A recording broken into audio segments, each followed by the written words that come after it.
Thank you, Mr. Chair, and thank you, witnesses. I just say on a personal note, last night at 10:30 was the 26th anniversary of the tragedy of Swissair flight downing and crash in my riding near Peggy's Cove, where over 200 individuals died, and it's still a trauma for many people in the riding. I'd just like to acknowledge that and all the people in my riding that are still suffering from that and the families who lost loved ones.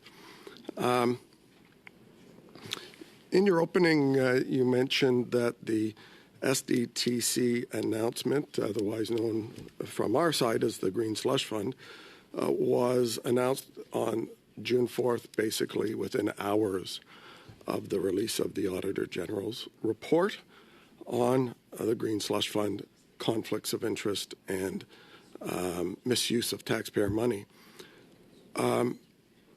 Was the Minister or the Minister's office, the Minister of Industry, Minister's office, and or the Deputy Minister in touch with NRC before that announcement for this transfer?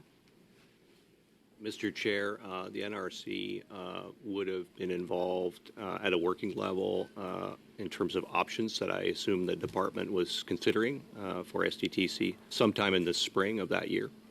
And so, yes, we had interaction with the department officials on the announcement. Obviously, we had to think about it from a planning point of view and prepare ourselves for the day it was announced and get on with the transition that was planned. So before the Auditor General's results are out, the Minister was talking about the transition to you. Did the Minister or his staff meet in that preparation with your department? So, Mr. Chair, the advice or interaction with the Minister on the file didn't involve myself or any of the staff at the NRC. So we would work through the department on any material they were looking for from us in regards to the consideration of that. Options that may well have been considered or advice given. We didn't have any visibility to that directly. It's not our role to advise. Obviously, we're there to support the portfolio and the Minister. If they assign us a job and want to assess it, then we can help them undertake that work. And were there any meetings with the Prime Minister's office or the Privy Council office in that preparation?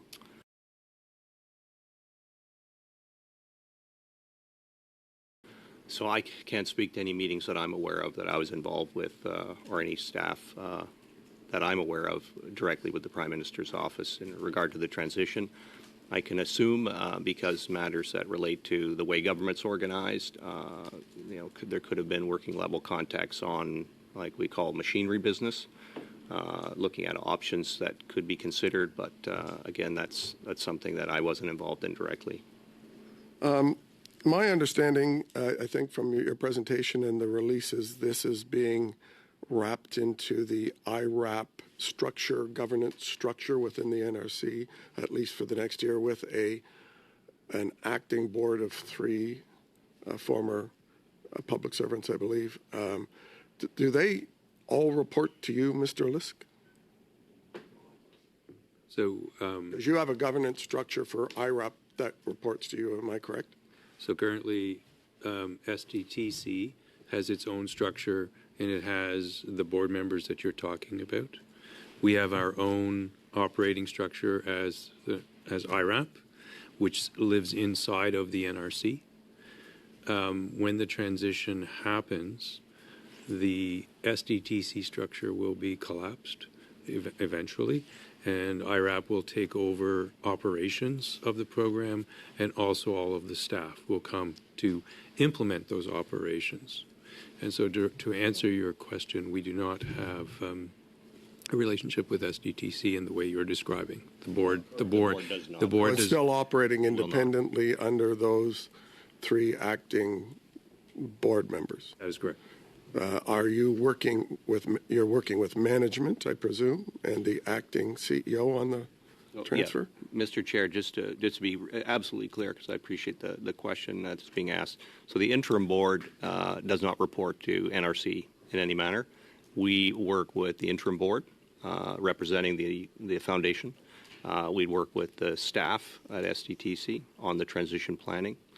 But the interim board will, again, wind up its activities when the foundation is wound up. And then once we've taken over the program, there's no ongoing relationship between us and the interim board.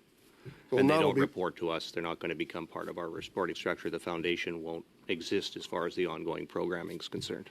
And the governance of all of that will exist sort of the way IRAP is done now, right? Okay. Yeah. So when I look at the IRAP governance structure, I see very little accountability to Parliament. In fact, I see none. That IRAP board is not governor and council appointed. It's appointed by the members of NRC. I presume when I read it, it's under Mr. Lisk. He has the responsibility for appointing the board members. And there is no publicly available information that I can see in disclosures of where that money goes on those individual donations. When I go to the SDTC site, I can see everything they've done since their inception.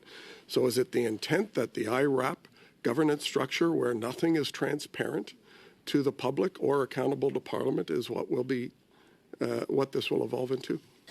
So, Mr. Chair, by delivering the program through NRC IRAP, all of the transparency and disclosure requirements that apply to any federal organization will apply, which means funding will be proactively disclosed as it is. The Financial Administration Act will apply. Decisions will be made by the employees of the organization, in this case, as they've been made in NRC IRAP since its inception. So they're made by professionals, they're made by public servants. Thank you. That is your time, Mr. Perkins. Thank you. Mr. Davey. Thank you, Mr. Chair. I'd like to begin by sort of a follow-up to my previous questions on this issue of transparency, because you say when it gets the Green Slush Fund gets merged over into IRAP with the governance structure there, that somehow it'll be subject to all the usual FAA, and I presume that means like access to information. But when I go to the SDTC website, you can print off great detail on every single investment they've made going back to 2001, both active and inactive, when it was given, how much was given, who the proponents were, by date. But no such thing exists for IRAP on a public disclosure that I can see. So it looks to me like by folding this in with IRAP, there will actually be less public transparency and accountability to the Green Slush Fund than more.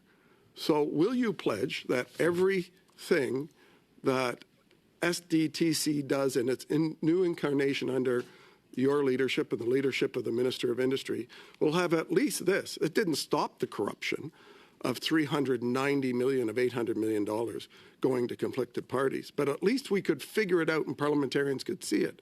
But I don't see that NRC operates that way.